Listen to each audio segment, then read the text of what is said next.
اور ابھی آپ کو براہ راست یہ چلتے ہیں اشرقباد، جہاں پر وزیراعظم محمد شہباز شریف اور ترک صدر رجب طیب اردوان کے درمیان ملاقات کا سلسلہ جاری ہے۔ آپ کو اپڈیٹ کرنے اس حوالے سے وزیراعظم کا پاکستان اور ترک جے ایم سی کے 16ویں اجلاس کے انعقاد پر اطمینان کا اظہار۔ یہ مناظر آپ کو بول کی اسکرین پر دکھائے جا رہے ہیں۔ وزیراعظم محمد شہباز شریف ترکمنستان کے دورے پر موجود ہیں، جہاں پر عالمی رہنماؤں سے غیر رسمی ملاقات کا سلسلہ جاری ہے۔ وزیراعظم محمد شہباز شریف اور ترک صدر رجب طیب اردوان کے درمیان ملاقات ہوئی ہے، جس کی کچھ جھلکیاں آپ کو بول کی اسکرین پر اس وقت دکھائی جا رہی ہیں۔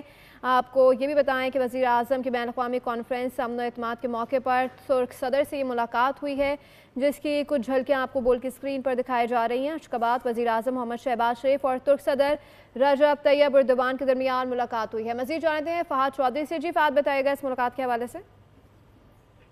جی دیکھیے، وزیراعظم کی بین الاقوامی کانفرنس برائے امن و اعتماد کے موقع پر ترک صدر سے ایک اہم ملاقات ہوئی ہے۔ ملاقات کے دوران دونوں رہنماؤں نے ترکیہ اور پاکستان کے مابین تاریخی اور گہرے برادرانہ تعلقات کی اہمیت کا اعادہ کیا، جن کی بنیاد مشترکہ اقدار اور امن و خوشحالی کی مشترکہ خواہش ہے۔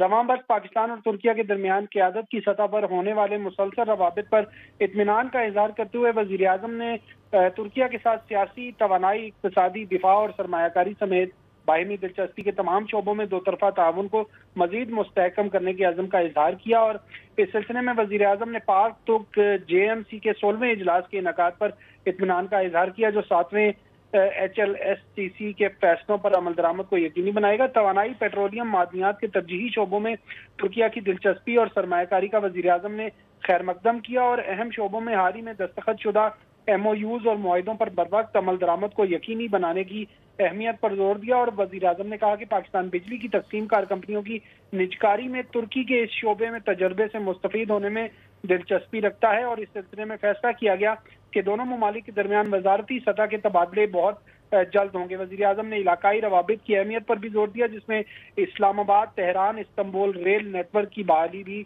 شامل ہے۔ جی فہد چودھری اپڈیٹ کر رہے تھے، آپ کا شکریہ۔